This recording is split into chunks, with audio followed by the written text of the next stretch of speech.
Merci beaucoup, Christ. C'est très intéressant. Il y a quelques points que nous voudrions soulever dans nos sessions de panel. Donc, nous allons maintenant commencer. J'espère que vous voudrez rester avec nous aussi bien, Christ, que vous pourrez venir et nous rejoindre à tout moment, hein. Laissez-moi vous présenter, s'il vous plaît, à nos autres intervenants que nous avons ici aujourd'hui. Olivier Herson est le directeur des ventes d'Intelsat en Europe et il est rejoint aussi par Mitchell Loveson, qui est le directeur général de STN. Et premièrement, Olivier, parlez-nous brièvement de votre rôle chez Intelsat en ce moment même. Bonjour à tout le monde, Juliane, merci beaucoup d'avoir posé la question. En quelques mots, comme vous l'avez dit, mon titre est celui de directeur général des ventes, ce qui signifie de façon basique que je suis chargé de l'opération média pour la région EMEA avec un accent particulier sur l'Europe de l'Ouest et de l'Est. Donc je voudrais dire presque tout, y compris le Moyen-Orient. Et nous avons évidemment le siège social à Washington Horizons, mais le siège social de la région EMEA est basé à Londres, dans le parc Chiswick. Et je dirige une équipe de directeurs de vente. Et nous sommes du bureau de Londres. Nous couvrons, je voudrais dire évidemment, des clients basés en Europe, mais pas seulement, parce qu'aujourd'hui, évidemment, le business étant global, nous aidons nos clients un peu partout, à être partout, et je pense que Mitchell Dostin est un très bon exemple pour ça. J'espère. Ouais, j'espère, je suppose Olivia, même malgré les meilleurs efforts du Brexit maintenant à Londres et le Royaume-Uni reste un hub pour la diffusion internationale, pas seulement pour l'Europe, mais des connexions dans le monde orient, le Moyen-Orient aussi. Oui, sans aucun doute. Donc, comme je l'ai dit, Londres est le siège social pour toute la région indienne, mais ce n'est pas le seul bureau qui bénéficie. Et l'équipe, j'aimerais vraiment le dire, partout, nous avons des centaines de personnes qui couvrent la région sur un total de 2000 employés au sein de l'organisation et nos clients partout. Oui, donc Londres est extrêmement important parce que évidemment nous avons beaucoup de diffuseurs et les joueurs, quelques joueurs, il faut le dire, basés en Angleterre, mais nous avons beaucoup de clients basés à Paris, nous avons beaucoup de clients basés en Europe centrale et de l'Est. Et nous sommes évidemment par le biais de nos clients indirects, nous sommes basés dans des pays nordiques. Donc je pense qu'en fin de compte, nous avons des clients que nous avons, et je ne crois pas hein, que le Brexit va changer quoi que ce soit, parce qu'honnêtement, notre organisation est adaptée et extrêmement réactive, et nous sommes jugés. Donc ce n'est pas le cas. Bien évidemment, cela pourrait nous apporter de nouvelles opportunités. Merci, oui, merci de nous rejoindre. Merci, Oliver. Merci, Amitia, de nous rejoindre aujourd'hui. Dites-nous un peu, pour ceux qui ne le savent pas, un peu, parlez-nous de STN et aussi votre rôle au sein de l'organisation. Bien sûr, bonjour à tous. Il faut dire que SDN est un des fournisseurs qui s'est développé et nous sommes toujours à peu près 95 de types de distribution et de diffusion de téléports ici basés en Slovénie, au cœur de l'Europe. Et de cela, à partir de là, nous donnons un très bon angle de vue pour tous les satellites principaux en Europe, tout le Moyen-Orient et aussi l'Afrique. Alors, comme je l'ai dit, nous opérons dans le monde entier, ce qui veut dire que vous savez que nous sommes dans la distribution aussi des chaînes en Asie, en Amérique. Et pour cela, nous utilisons nos précieux partenaires comme Intelsat qui nous aident, qui nous accompagnent, qui a la capacité aussi bien partout. Donc, en général, nous avons commencé, nous avons opéré à partir locale, je crois, en 2004. Et nous sommes étendus au Moyen-Orient et en Afrique. Nous sommes aussi en Australie et maintenant on est l'un des fournisseurs qui peut apporter des chaînes où que soit le public dans le monde entier. Alors, oui, merci. Je vais certainement reprendre certains des points soulevés par Chris pendant sa présentation. Et vous savez, c'est très intéressant parce que il n'y a pas si longtemps, les gens auraient pu dire que c'était oh là là fini pour le satellite, qu'il n'aurait plus de lancement. Mais comme nous l'avons vu dans la présentation de Christ, le satellite est bel et bien vivant. Il est bel et bien vivant. Le satellite est bel et bien vivant et il y en a en fait quelques acteurs très dominants à travers l'Europe, le Moyen-Orient et au-delà qui utilisent le satellite comme leur plateforme clé afin de distribuer du contenu directement aux consommateurs et aussi sur les différents réseaux câblés et les réseaux IPTV. Il le mélange un peu, hein, il le mixe ensuite avec tous les Amazon, les Netflix et certains de locaux. Alors dites-moi, Olivier, qu'est-ce qui fait que le satellite est toujours vivant, bel et bien là? Oui, vous savez, les médias, donc beaucoup de médias par satellite représentent un revenu de l'ordre de 800 millions de dollars, ce qui est extrêmement important et nous avons vu l'enquête, enfin nous avons vu que c'est très important, c'est très intéressant et les tendances que Christ nous a partagées sont plutôt encourageantes. Je pense que c'est une technologie qui est extrêmement résiliente. Évidemment, c'est le cas pour nous et nos clients, je pense globalement pour le marché, c'est donc une technologie robuste et résiliente.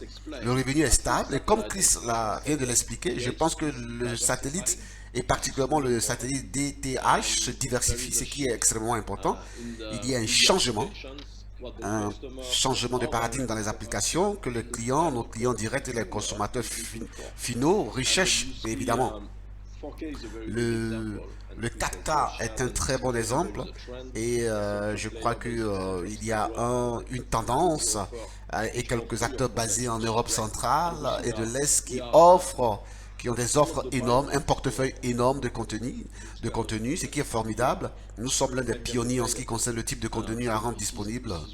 Donc il faut souligner que c'est on va dire,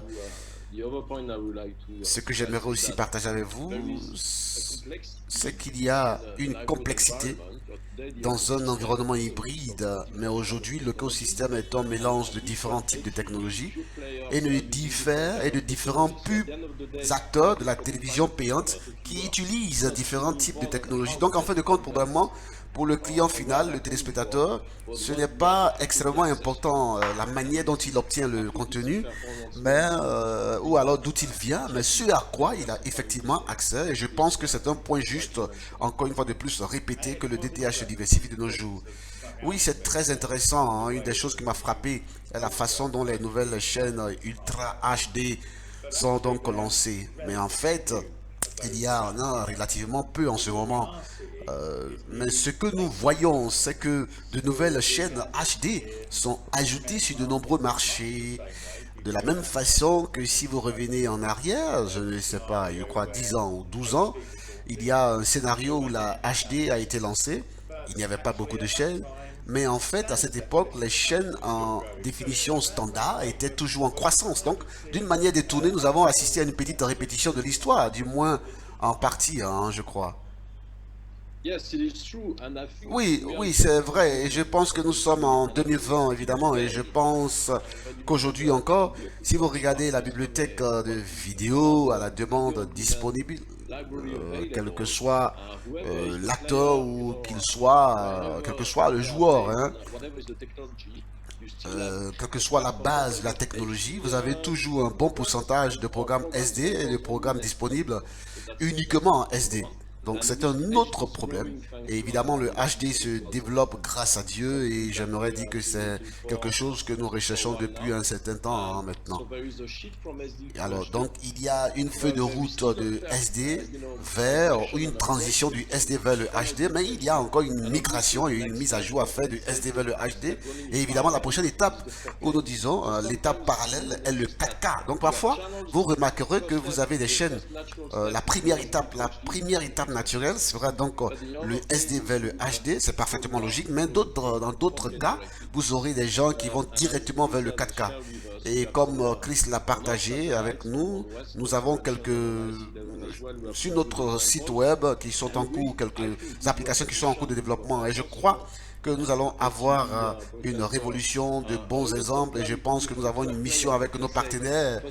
Vous savez, le diffuseur de télévision pliante et même un plan, ça pourrait être un acteur de chaussures. Mais disons d'abord que ça vient probablement d'un environnement de télévision payante. Et typiquement sur One West, on va dire, où nous avons une complexité de système d'accès, on va dire conditionnel et différents acteurs et même un environnement hybride entre le câble DTH et ensuite même le DTT 4K est mis à la disposition d'un large public d'environ 15 langues différentes. Donc je pense que c'est extrêmement important, ainsi que le fait que nous prenons du contenu au niveau mondial avec, on va dire, des sociétés comme STN. Oui, sur le sujet de la STL, et bien sûr, nous avons Météo avec nous aujourd'hui. Je suppose que vous n'avez pas eu trop l'occasion récemment de vous promener autour de votre playout et de voir ce qui sort de là. Mais vraisemblablement, avez-vous eu l'occasion de vous promener dans votre, on va dire, playout, d'où je suppose que vous étiez en mesure de le faire. Oui, oui, tout à fait. Cela, je l'ai fait. Oui, je veux dire, je vais peut-être retourner à notre diapo passé. Comme Chris a parlé, et ce que nous voyons, c'est la tendance de l'Ultra HD, comme l'a mentionné.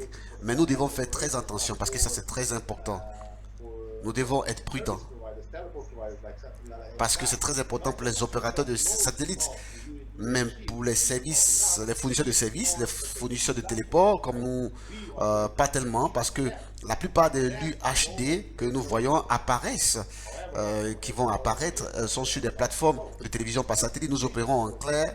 Et pour cela, pour le moment, il n'y a pas d'intérêt pour nous tous. Olivia a dit à juste titre que la conversion du SD en HD est une grande chose et que tout le monde le fait. Donc nous voyons une augmentation majeure dans ce domaine. Encore une fois, la HD existe depuis plus de 20 ans. Donc 20 ans après, il est temps que tout le monde s'y mette. Et je ne pense pas qu'il y ait un seul foyer, même en Afrique ou au Moyen-Orient, qui n'est pas la OLED ou une sorte de télévision de luxe à la maison. Donc je pense que c'est une mise à niveau très importante pour les téléspectateurs. Et je pense que toutes les chaînes reconnaissent ce besoin de mise à niveau. Même les chaînes religieuses qui à l'origine étaient contentes de faire passer le message, ce n'est plus le cas. Elles veulent toutes évidemment passer à la haute définition parce que c'est la haute définition qui aujourd'hui est une valeur ajoutée. Peut-être que c'est le point de vue de notre côté sur la haute définition par rapport à l'ultra haute définition. Et je pense que si l'on parcourt des bandes satellites, il y a effectivement des chaînes, évidemment, qui montrent un retour à des films en blanc et noir. Donc il y a encore un peu d'évolution le long de la chaîne. Mais dites-moi, alors que ces chaînes HD sont lancées, les coûts baissent-ils pour tout le monde dans la chaîne ou alors restent-ils relativement stables par rapport à ce qu'ils ont été au cours des 3, 4, 5 dernières années? Je crois que c'est la raison pour laquelle nous mettons cela à jour parce que vous savez qu'ils n'ajoutent plus beaucoup au cours de nos jours. Vous savez qu'avec les nouvelles technologies, vous avez l'encodage et l'espace requis sur le satellite parce que soyons honnêtes, hein, vous savez, la partie la plus chère de notre chaîne, c'est le satellite. Et bien sûr, si vous y ajoutez le coût sur ce qui est le plus cher, c'est le satellite. Donc, n'ajoutez pas le coût à cela à cause des nouvelles technologies qui sont disponibles et qui vous permettent d'avoir une bonne chaîne HD avec un débit inférieur, bien sûr. Oui, c'est très très intéressant de se demander s'il y a bien des dégâts. La HD n'est pas devenu un outil de rétention presque pour les opérateurs, et je veux dire que si vous n'avez pas la HD, les gens pourraient s'éloigner et regarder la chaîne de quelqu'un d'autre parce que quand vous n'avez pas à revenir en arrière trop longtemps, les chaînes commerciales en particulier, les chaînes en clair disent non, je ne vais pas, je n'ai pas besoin de la HD. Les chaînes commerciales en particulier, les chaînes à accès libre disaient je ne vais pas passer à la HD parce que je ne serai pas facturé, je ne pourrai pas facturer davantage les annonceurs pour les spots publicitaires et je vais faire de la SD. Oui, tu as absolument raison. En même temps, vous voyez, il y a de très grandes chaînes de télévision payantes, comme Chris l'a illustré dans sa présentation, mais vous aussi, il y a des chaînes en clair parfois dans certains marchés qui se développent et que je me demande par exemple de la façon dont ils se construisent. Je me demande comment ils se développent à l'intérieur, bien évidemment, de, dans ce marché. Alors, j'aimerais savoir si l'un d'entre vous a quelques exemples concernant ce type de marché. Olivier, peut-être que tu veux... Je sais pas. Mon esprit repart sur le lancement assez récent de ce premium fruit en Afrique du Sud, par exemple, qui, je pense, le dernier, la société derrière, cela a lancé sur le marché un certain nombre de chaînes en clair qui, pour certains, dans le secteur du secteur public, étaient heureux de voir une antenne satellite installée. Alors, vous voulez que je commence premièrement ou alors Michel devrait commencer? Ah non, non, non, j'aimerais que tu puisses aller parce que de mon autre côté, je n'ai pas vraiment beaucoup de choses à ajouter sur ce sujet particulièrement. Alors, s'il te plaît, tu peux y aller. Alors, merci Michel. Je pense que Julien a juste fait un commentaire rapide sur le G19 qui est un atout sur lequel, avec Michel, nous sommes concentrés vraiment.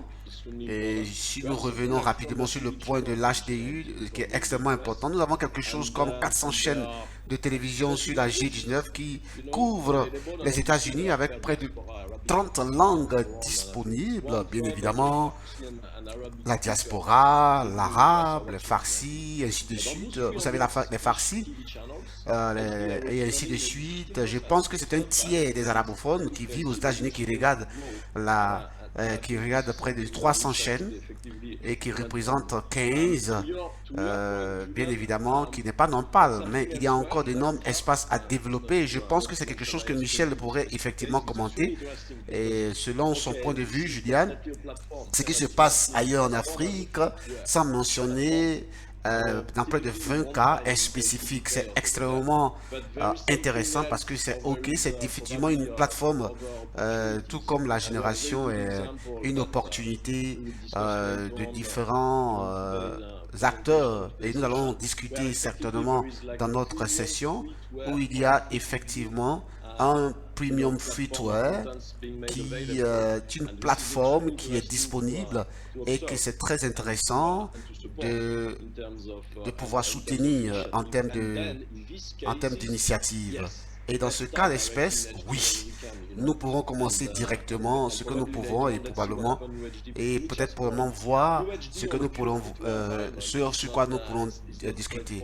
Donc le UHD n'est pas quelque chose sur lequel nous devons aller de façon directe. Vous devez avoir des incitations, vous devez avoir quelqu'un qui crée la demande, vous devez avoir quelqu'un qui s'assure que le client final et que les bons outils, donc la technologie, les dernières générations de boîtiers numériques ou de télévision, évidemment pour regarder le contenu, parce que Michel l'a dit, la plupart des téléviseurs aujourd'hui ont un cycle de vie. Donc les téléviseurs de 7 ans dont on peut disposer en Afrique, on a près de 19, en Europe, près de 20. Mais parfois, les gens regardent encore la télévision en utilisant le vieux décodeur DVD. Donc, ces gens-là ne ressentent pas nécessairement le besoin d'avoir un décodeur numérique pour regarder le contenu. Ces gens ne ressentent pas nécessairement le besoin de regarder en HD ou ils ne sont pas au courant ou alors ils n'ont pas l'expérience. Voilà, donc je ne sais pas. Je vais peut-être m'arrêter là pour voir si Julien a quelque chose à dire. Oui, la 4K, vous savez, les grandes télés, vous savez, le prix à la consommation a baissé de manière significative. Cependant, elle coûte toujours entre 1 ou 2, 3 000, vous savez. Et ensuite, vous arrivez dans un ménage où il y a cette belle télé ou le boîtier de l'installation qui a près de 20 ans et ça coûte 20 euros juste pour le remplacer. Mais ils ne le font pas parce que, vous savez, ils ne font pas la même chose. Mais ils ne le remplacent pas et ne remplacent pas le boîtier d'installation alors que c'est ce qui est pire que d'avoir cette grande et belle télé si vous ne remplacez pas, bien évidemment, le boîtier d'installation pour qu'il soit au dernier niveau. Oui, parce que c'est vraiment bizarre quand, et c'est souvent le cas, hein, les gens regardent quelque chose sur la mauvaise entrée de la télé et obtiennent une image moins bonne que s'ils le faisaient d'une autre manière. Mais j'aimerais ici explorer le concept des clusters, des chaînes, parce que quand vous offrez un bouquet de chaînes en clair, vous avez parfois ce cas où un acteur d'un marché voisin qui vient et qui lance un autre bouquet. Mais bien sûr, certaines de premières chaînes sont également intéressantes pour le public cible. Et vous obtenez cette sorte de chevauchement constant, si vous voulez, où vous pouvez construire, peut-être que c'est quelque chose que le G19 cherche à faire pour devenir un centre de service véritablement en clair. Alors, je ne sais pas si peut-être tu peux, Micha, si tu as des exemples où cela s'est produit.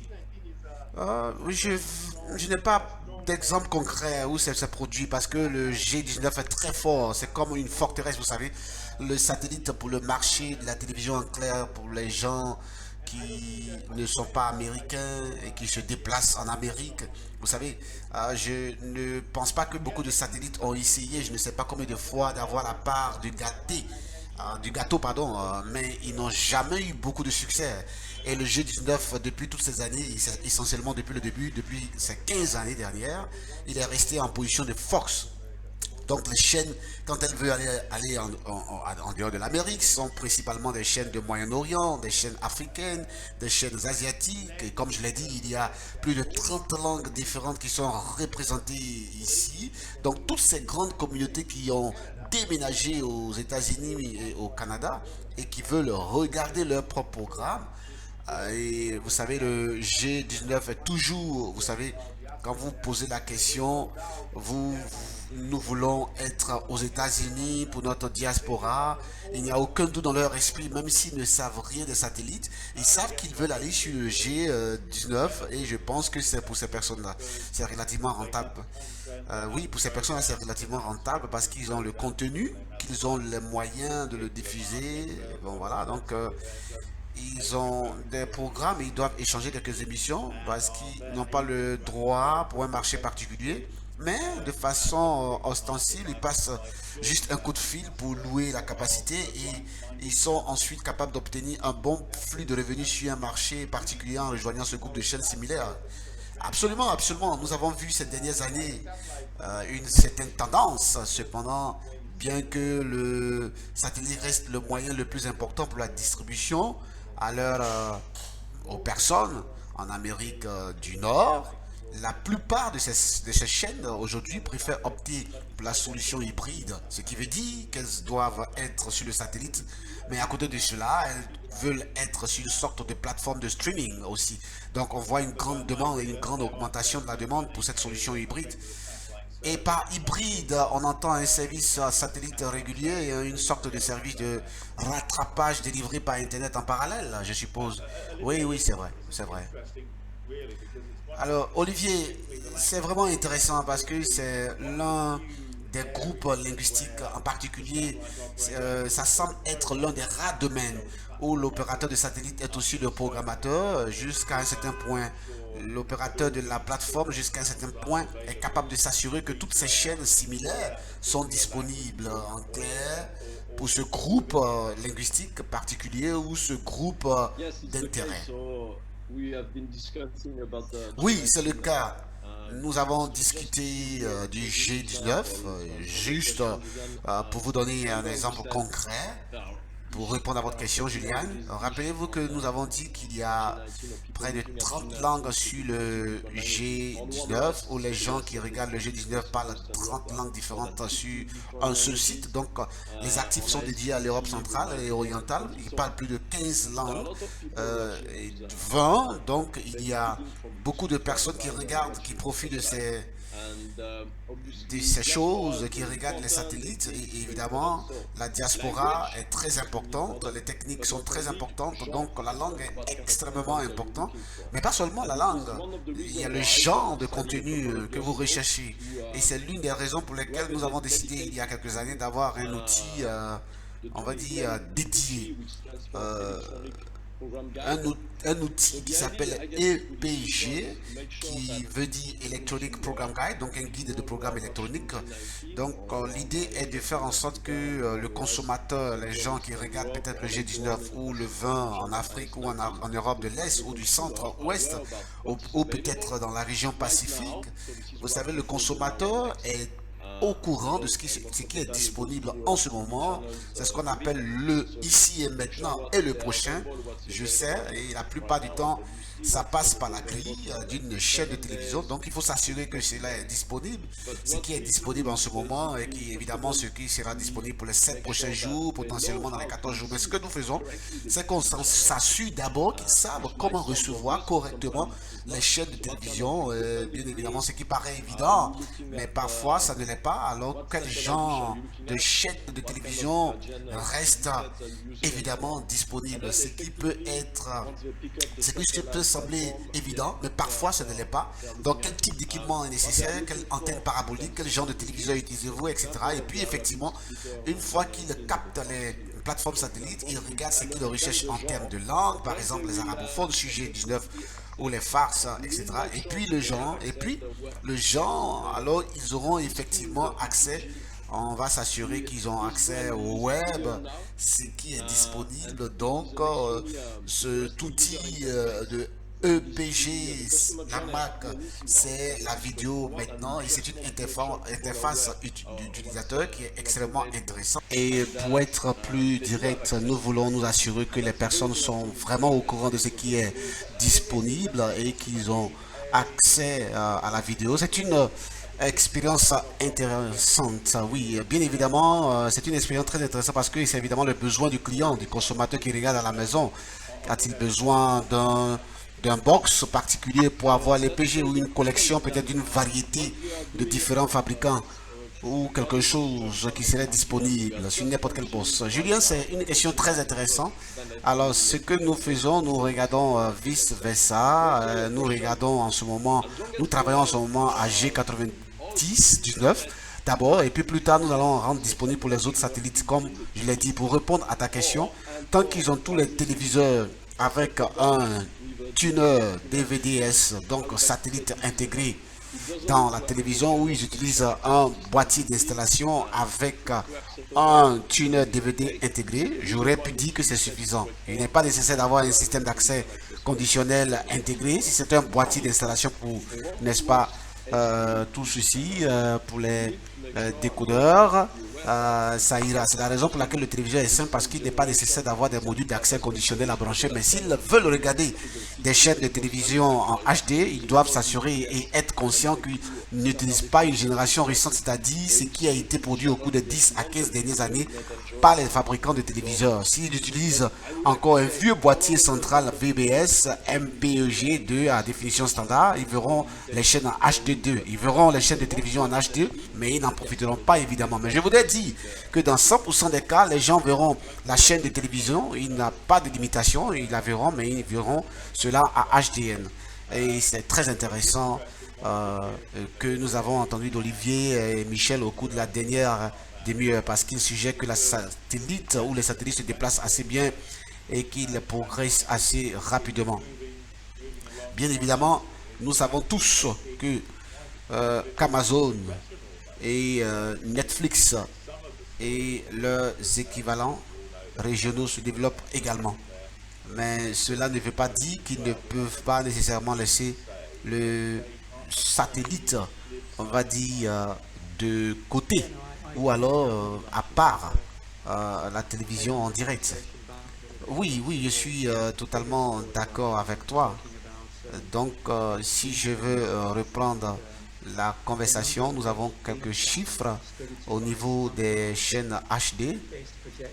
Le nombre des HD, des chaînes HD satellites est supposé croître par, je crois, de 75% depuis l'année dernière jusqu'à 2021, jusqu'à 2024. Et ceci, pour moi, représente l'importance des satellites et de la distribution au niveau des HD. Nous avons déjà parlé de l'HD et pour moi, c'est donc l'industrie du satellite s'est montrée très flexible et elle a eu quelques revers récemment, je dirais, mais elle est toujours en croissance. Je ne sais pas si vous voulez faire des prédictions ou quoi que ce soit d'autre, mais quel serait votre pronostic pour les 5 prochaines années? Oui, absolument. Ouais, je pense qu'il est... Voilà, je crois que l'industrie est en train de s'accroître. Et évidemment que l'industrie des satellites est en train de prendre de l'importance en portant une attention particulière aux revenus de la vidéo. Merci, Chris. Alors, je, je suppose que si vous voulez évidemment aller dans une espèce de prédiction, quel serait bien évidemment votre pronostic pour les 5 prochaines années? Je pense qu'il est souvent dangereux d'aller plus loin, mais quel genre de direction pensez-vous que l'industrie des satellites va évidemment prendre en portant une attention particulière aux revenus de la vidéo? Oui, je crois que la crise a eu un impact sur certains de nouveaux investissements, sur certaines chaînes qui ont bien évidemment été mises en mode d'économie temporaire et ainsi de suite. Mais cela n'a pas vraiment influencé l'activité en tant que telle. Et si la grande chose, comme la Covid, qui a influencé le monde entier, n'a pas eu d'impact, alors je pense que pour les 5 prochaines années, nous pouvons tous dormir sur nos deux oreilles et être très optimistes. Alors Olivier, je ne m'attendais pas à ce que vous disiez autre chose qu'un avenir sain, que vous prédisiez un avenir sain pour le satellite. Cependant, qu'est-ce que vous voyez à l'horizon? Ouais, je pense, comme l'a dit, suggéré Michael, l'avenir est brillant. L'avenir est très très brillant, ce qui ne veut pas dire que notre vie est facile, mais l'avenir est bon parce que c'est un environnement hybride, un écosystème hybride et comme on l'a dit plus tôt, il y a une bonne dose de complexité autour de la technologie, mais ça n'a pas vraiment d'importance pour le téléspectateur final. Rappelez-vous que je pense que c'est le plus important. Donc, des exemples concrets où, fondamentalement, pour nous, les médias, satellites, comme je l'ai dit, sont au cœur de l'activité, peu importe où, que ce soit la télévision payante, que ce soit les décodeurs dont on vient de parler, mais ce que nous avons remarqué, c'est que c'est une évolution potentielle intéressante de notre plateforme. Vous pourriez avoir des offres hybrides ou des propositions, on va dire, OTT ou des propositions semblables. Fondamentalement, l'activité principale, la principale dans notre mission, mais aussi nos clients et notre mission qui est d'avoir des abonnés DTH parce que vous savez qu'ils vivent dans des zones où fondamentalement l'accès à tout le contenu, avoir une distribution robuste de contenu est important. Le satellite est vraiment la route principale et je n'ai pas dit la seule, mais ils ne sont pas tout. Donc une couche supplémentaire qui est, si vous voulez, la cerise sur le gâteau, la cerise sur le gâteau pour les abonnés DTH. Nous aurons accès à tous les contenus. Nos abonnés DTH auront accès à certains contenus dont une partie pourrait être déjà disponible pour le par satellite, mais d'autres aussi auront un abonnement au travers du noyau et les gens qui regardent la télévision le samedi auront accès à travers la chaîne dédiée, ils auront un accès à une offre OTT. Donc c'est simple, c'est transparent pour eux, il n'y a pas de casse-tête chinois. Vous savez que le lancement de l'application, c'est le lieu de dire ici que la proposition de satellite est très importante.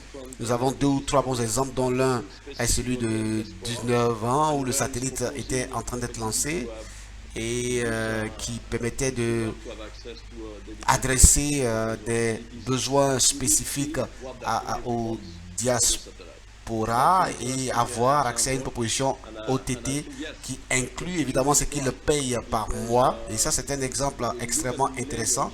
Et je crois que oui, l'avenir est très très brillant, prometteur, parce que lorsque vous regardez tous les millénaires, la façon dont ils consomment pardon, la télévision, ce qui est extrêmement intéressant, car tant qu'ils vivent chez leurs parents, ils regardent, vous savez, le contenu sur les tablettes ou les smartphones. Mais dès qu'ils quittent les maisons de leurs parents, ils commencent à regarder des contenus sur la télévision parce qu'ils apprécient les grands téléviseurs. Donc je crois que en fin de compte, c'est un système en constante évolution et je pense qu'il y a beaucoup d'espace pour la technologie, y compris les satellites. Oui, je crois que évidemment il y a certainement des grandes émissions dans les stades, des Voice ou alors Britain's Got Talent et ses équivalents qui attirent certainement le grand public familial devant les écrans. Alors, messieurs, merci beaucoup de vous joindre à nous pour cette session et restez vraiment avec nous pour la prochaine session qui aura lieu sous peu. Merci. David, merci beaucoup pour de te joindre à nous pour ce webinaire. Dis-nous, parle-nous un peu de ton rôle et dans tout ceci. Alors, merci Julien, merci de m'avoir. Oui, je suis l'un des deux opérateurs télécoms ici au niveau de UAE et quand il s'agit de tout ce qui est diffusion de B2B, je m'occupe de la diffusion par satellite principalement et nous sommes tous sur la livraison de chaînes de télévision sur les satellites plus demandés ici dans la région. Merci beaucoup, merci pour ça. Et si nous pouvions profiter de cette occasion pour que vous nous en disiez un peu plus sur la diffusion. Vous travaillez en tant que business à business et évidemment vous fournissez des chaînes et d'autres services à d'autres opérateurs aux Émirats Arabes Unis, n'est-ce pas? Oui. Ouais. Alors comme je l'ai dit, il s'agit de fournir du contenu et d'aider nos clients à le monétiser. Dans certains cas, nous utilisons aussi des partenaires et en particulier, évidemment, pour la diffusion, nous travaillons à la plupart avec des satellites, des systèmes satellites qui opèrent ici dans la région du MENA, alors que alors pour tous les opérateurs du système satellitaire qui opèrent dans la région. Mais alors est-ce que le consommateur final est conscient des deux marques ou est-ce que ça s'arrête à l'opérateur qui lui fournit le service? Oui, l'opérateur qui lui fournit le service, oui, oui, oui, tout à fait, il a son propre IPTV quand il s'agit de vidéos pour le consommateur principal, mais oui, principalement pour la partie pour satellite qui n'est pas la division, qui n'est pas la division la plus connue pour la partie consommateur. Je suppose qu'il y a beaucoup de choses ces jours-ci. Le consommateur n'a pas vraiment besoin de savoir du moment qu'il bénéficie du meilleur service possible comment cela fonctionne.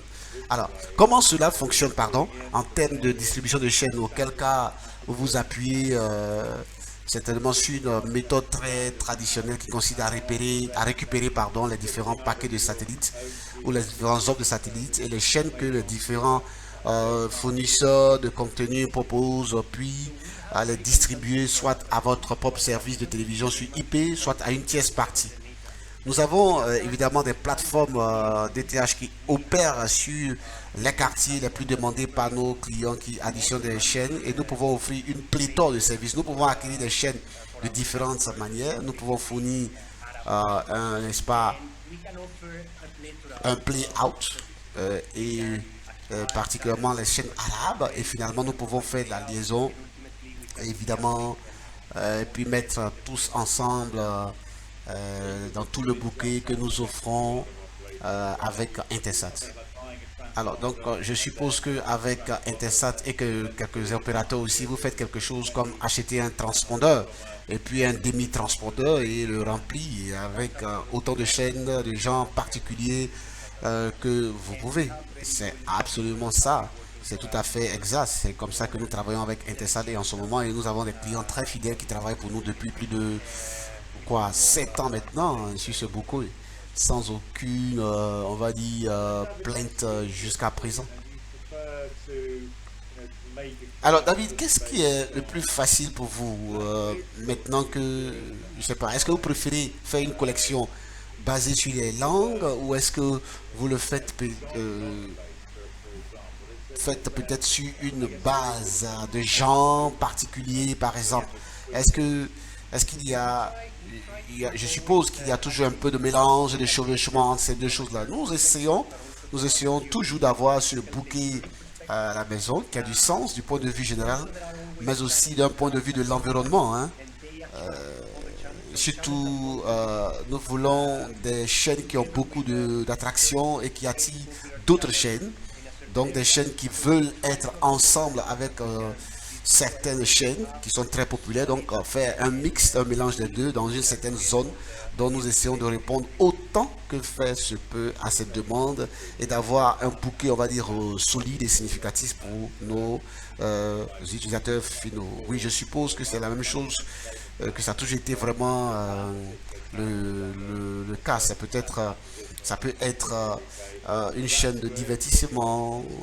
Si vous avez besoin d'une chaîne de divertissement, qui est peut-être particulière, avec une certaine position satellitaire particulière, avec un bouquet particulier, c'est ce que tout le monde veut évidemment avoir. Oui, c'est exactement le cas. Je le dis autant que nous le pouvons, nous essayons de satisfaire cette demande, ce qui n'est pas toujours possible, mais nous faisons l'effort. Donc David, dis-moi, quelles sont les chaînes les plus populaires, pour ainsi dire, en ce moment dans votre partie du monde? Quelles sont ces chaînes qui sont absolument vraiment intéressantes? Quand il s'agit de il y a CTV, quand il s'agit de chaînes, on parle de CTV, mais il y a aussi d'autres, évidemment, d'autres chaînes de télévision qui sont aussi populaires que la CTV. Et je crois que les clients apprécient vachement ces chaînes.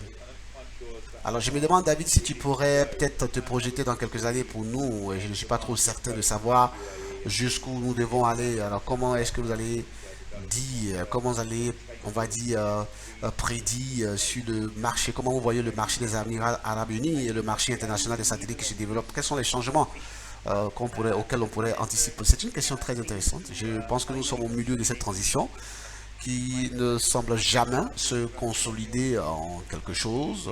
Je crois que c'est ma perception, hein. Donc nous avons la perturbation de l'OTP et le débat constant pour savoir si cela va être remplacé ou non par le satellite. Je pense que le satellite va rester. Ça, c'est quelque chose qui sera avec nous. Je pense que c'est le courant principal pour la livraison linéaire. Mais il doit être associé à d'autres options qui, sans aucun doute, sont demandées par les téléspectateurs, et c'est ce que nous essayons de faire. Nous essayons de faire évoluer les services. Nous essayons d'offrir à nos clients non seulement la livraison traditionnelle par satellite, mais de leur donner la possibilité d'ajouter d'autres solutions plus liées à la demande des téléspectateurs, juste pour compléter, n'est-ce pas, pour parachever les services à la demande. Alors je suppose que c'est quelque chose qui existe partout et que ça semble être, n'est-ce pas, beaucoup à propos de la marque. On parle beaucoup de marque, n'est-ce pas? Si vous êtes la chaîne la plus populaire, alors il y a une attente raisonnable que vous ayez aussi le service de rattrapage le plus populaire, absolument. Oui, oui, tout à fait. Nous comprenons que ce n'est pas un choix facile pour nos clients de décider ou de dépenser leur budget et qu'il y a beaucoup de contraintes auxquelles il faut faire face, bien évidemment, dans beaucoup de cas. Quel est le business case, on va dire, le cas des affaires associées? Comment puis-je monétiser ces services? Suis-je prêt à opérer ces nouveaux services? Notre approche à ce sujet est encore une fois de plus d'essayer de consulter pour aider avec l'expérience que nous avons aussi, mais aussi de fournir une solution gérée qui leur permet d'essayer sans avoir besoin de faire leur propre investissement et sans avoir besoin d'avoir leur propre ensemble de compétences en interne, parce que nous savons que c'est la meilleure façon de faire de l'argent. Alors donc on sait que c'est cher à la fin de la journée, mais ça leur permet d'essayer d'avoir, disons, d'avoir une approche d'une puce qui a échoué au cas où ce n'est pas le modèle dont ils ont besoin. Oui, je sais qu'il y a quelques années, hein, les principales chaînes commerciales en Europe disaient pourquoi est-ce qu'on veut passer à la HD? On ne peut plus faire payer les publicités juste parce qu'elles sont en HD, et qui s'attend à ça. Et maintenant, j'ai presque l'impression qu'on est en train de vivre exactement la même chose avec, je veux dire, la 4K. C'est totalement le cas, hein. Il faut avoir une très bonne compréhension du marché sur lequel on se lance pour s'assurer que cet argent a un retour, évidemment, sur investissement, hein, et que l'exemple de la HD est là pour nous le montrer, la 4K aussi. Plus récemment, comme un débat constant qui est en cours, où suis-je, même dans la région, est que le client, le public final est prêt à recevoir ces chaînes, et en mettant de côté votre point de vue, et même si je dépense cet argent supplémentaire pour la meilleure qualité, est-ce que je peux le monétiser? La qualité supérieure, est-ce que je peux mieux le monétiser? Donc c'est aussi une question de savoir si ça devient vraiment une tendance ou une norme. Donc il n'y a pas d'autre moyen. La technologie devient moins chère, il faut le dire, au fur et à mesure que nous avançons. Donc je pense qu'il y a cet équilibre qui doit être trouvé en cours. Oui, c'est vrai, absolument. Je discutais, c'est drôle, hein, je discutais avec quelqu'un l'autre jour. Il y avait un autre opérateur satellitaire qui disait qu'au-dessus de leur succursale, il y a un détaillant de téléviseurs qui vend du moins des téléviseurs, et surtout les téléviseurs sont annoncés comme étant des derniers appareils 4K, être le dernier appareil, évidemment 4K. Bien sûr, il n'y a pas absolument aucune chaîne 4K disponible dans cette région. C'est comment les consommateurs vont finir Oui, je pense que l'industrie doit toujours être en recherche constante des dernières avancées de la technologie. Sinon, nous serons à la traîne. Donc, je pense qu'il est important que des différentes entités qui font partie de l'industrie puissent s'assurer que nous puissions pousser la chose, la dernière innovation pour s'assurer que nous pouvons offrir aux clients et que nous gardons l'industrie pleinement vivante. Merci David, merci beaucoup. Alors Samuel, où direz-vous qu'il y a de l'action en ce moment? Est-ce que c'est le Moyen-Orient, l'Europe, l'Afrique, les États-Unis ou peut-être ailleurs, là où il y a le plus de business à faire, d'affaires à faire? Oui, ça c'est une question très intéressante. Je crois que c'est un peu partout, hein. Vous savez, il y a beaucoup de choses différentes, je dirais, sur différents marchés, mais il y a beaucoup de choses qui se passent en ce moment. Je pense que nous avons quelques actions. Je ne sais pas si vous savez si l'action, je ne sais même pas si l'action est le bon mot, mais nous nous occupons beaucoup de l'impact de la 5G et de la bande C. Il y a beaucoup de solutions, donc de travail à faire en regardant. Oui, je pense qu'en particulier sur le marché américain, la FCC a dit aux opérateurs, vous devez faire que ça, d'accord? Ils font de leur mieux pour s'y conformer. Oui, en effet, aux États-Unis, il y a probablement, mais c'est aussi en Asie, il y a des développements très intéressants, des solutions à trouver dans les satellites, mais parfois aussi dans d'autres solutions techniques, comme la livraison de l'information. Il y a une solution à trouver en fonction de la façon dont notre technologie est utilisée et l'on s'adresse au marché de la télévision gratuite ou payante, des marchés de la télévision payante. Vous savez, un développement intéressant sur ce point, certainement beaucoup de questions à résoudre. Donc c'est ce qui se passe, des actions, je dirais, toujours la tendance qui il y a quelques années où l'on se concentre plus sur la qualité que sur la quantité. Je parle du nombre de chaînes. Nous avons des solides plateformes de télévision payantes et croyez-le ou non, nous travaillons toujours à la mise à niveau des chaînes de la SD à la HD. Donc c'est ce qui prend quelques actions en considération. Je crois que c'est quelque chose de très intéressant, même si la pandémie qu'aujourd'hui frappe. Je vais dire qu'il y a des chaînes qui sont toujours focalisées à atteindre leur audience avec une meilleure qualité et un bon contenu. Oui, c'est curieux, n'est-ce pas, parce que les chaînes ajoutent des services HD ou peut-être ferment des services SD en faveur des HD ces jours-ci. Mais en même temps, ces mêmes chaînes peuvent avoir des services de vidéo à la demande qu'elles lancent en parallèle. Et il semble presque que les diffuseurs doivent être sur toutes les plateformes. Et ça ne veut pas seulement dire que tous les satellites dans une région particulière, ça peut aussi vouloir dire SD, HD, ils sont à la demande, qui délivrent peut-être par internet. Ils peuvent aussi avoir un service mobile aussi. Il semble juste qu'il n'y ait pas de fin, si vous voulez, à la dépense que l'opérateur ou l'opérateur de la chaîne doit supporter. Oui, tout à fait. Vous savez, il y a beaucoup de radiodiffuseurs. Oui, il y a effectivement beaucoup de radiodiffuseurs. Ils ont leur propre stratégie pour fournir à leur audience et je suppose que c'est leur force pour s'adresser au marché eux-mêmes. Vous savez, ils ont cette capacité et certains marchés, sur tous les marchés.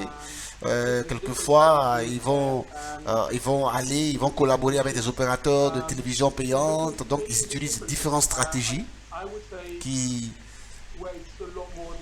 qui leur permettent de faire une grande différence. Je dirais que là où c'est un peu plus difficile, c'est le marché de la télévision en clair. Et là où il y a beaucoup plus de challenges, c'est la distribution, n'est-ce pas, de ce marché-là, pour ainsi dire.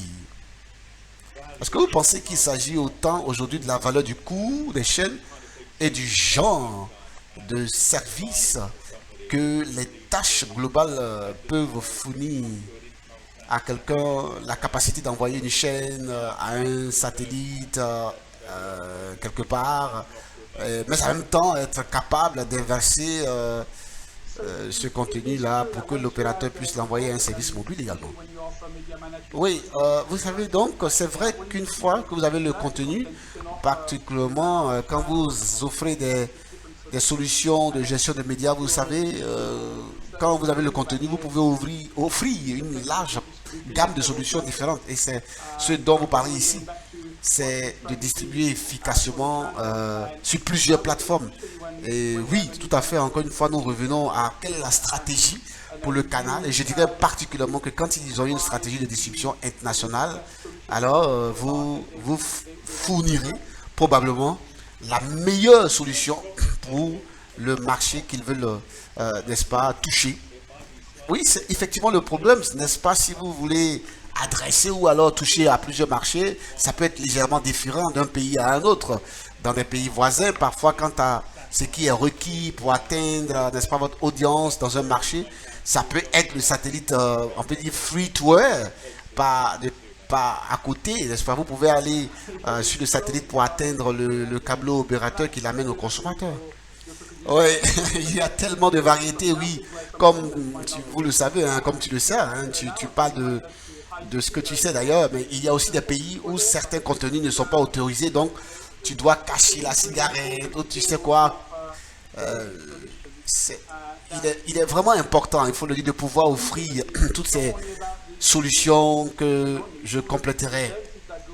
C'est pas seulement la distribution, et c'est aussi tous les services qui vont avec, les conseils, euh, qui ont besoin de soutenir les diffuseurs dans leur stratégie de développement, parce qu'ils ne peuvent pas être experts dans tous les domaines, bien entendu. Seulement, il faut alors, de façon définitive, hein, de pouvoir faire une exportation du contenu aux États-Unis ou en Amérique du Nord. Il y a, il faut le dire, quelques positions comme Galaxy 19 avec laquelle nous opérons avec Intelsat.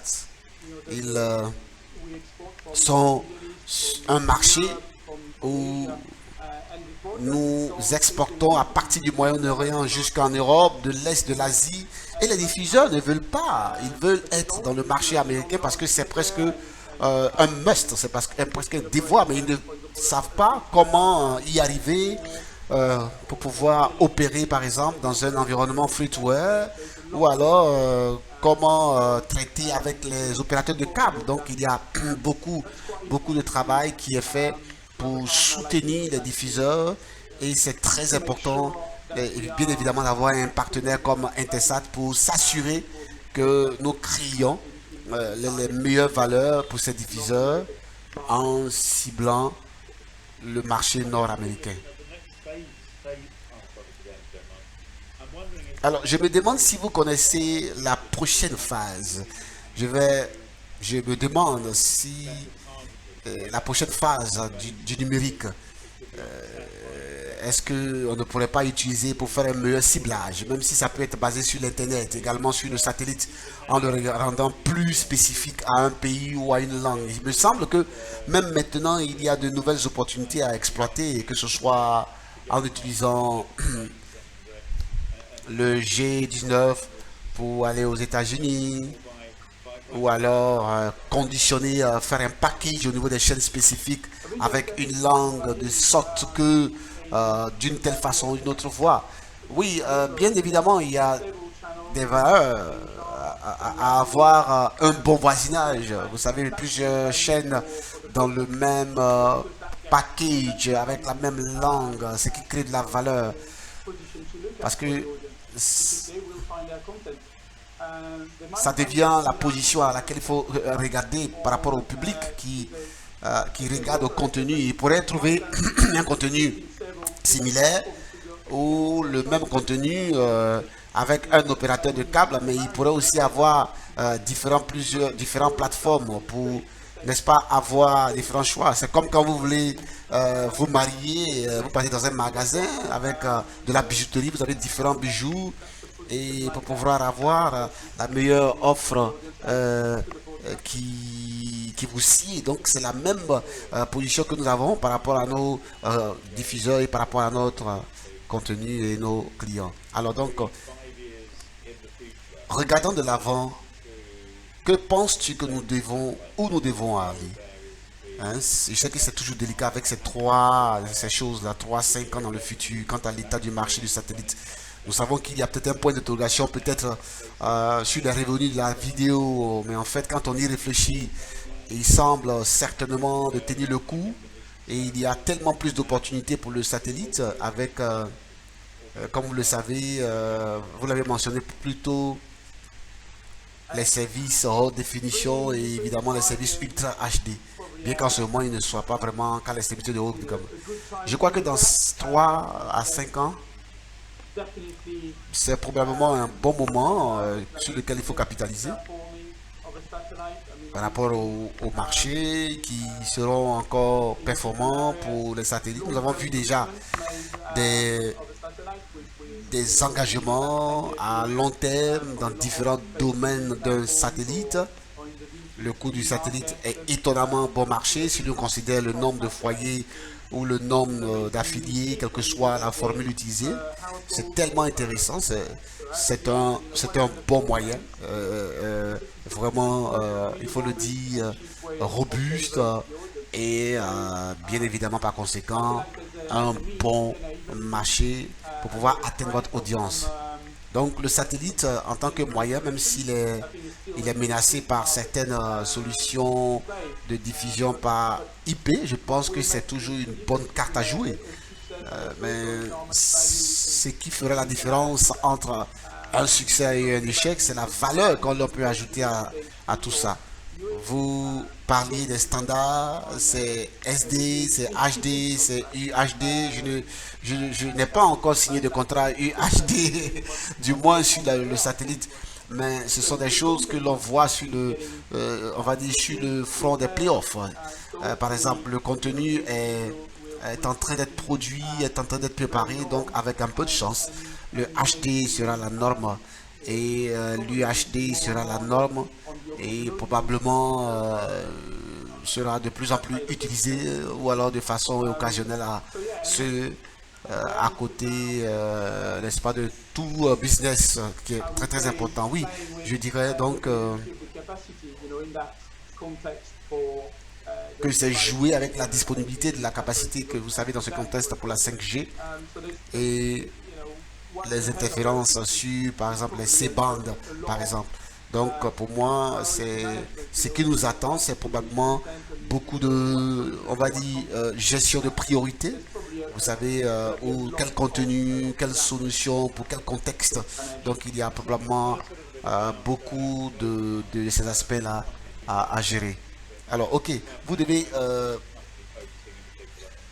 certainement vous poser des questions qui doivent être ajoutées au début pour des raisons qui devraient être évidentes.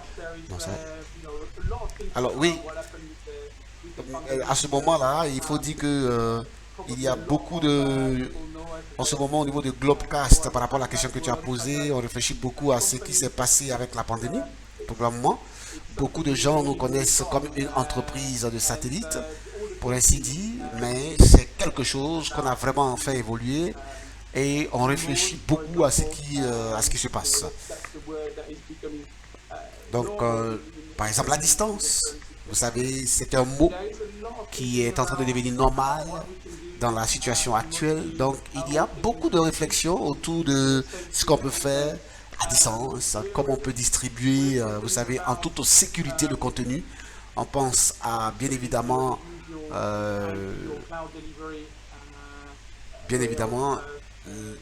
le IP ou le cloud delivery qui sont des manières de livrer et de délivrer le contenu. Donc il y a pour moi une très forte réflexion sur ces différents aspects. Il y a beaucoup de soutien apporté aux radiodiffuseurs pour la diffusion dans des domaines clés comme le satellite, la télévision à péage et la télévision gratuite. Donc il y a un fort soutien à ces radiodiffuseurs dans leur approche concernant le lieu de lancement et le format.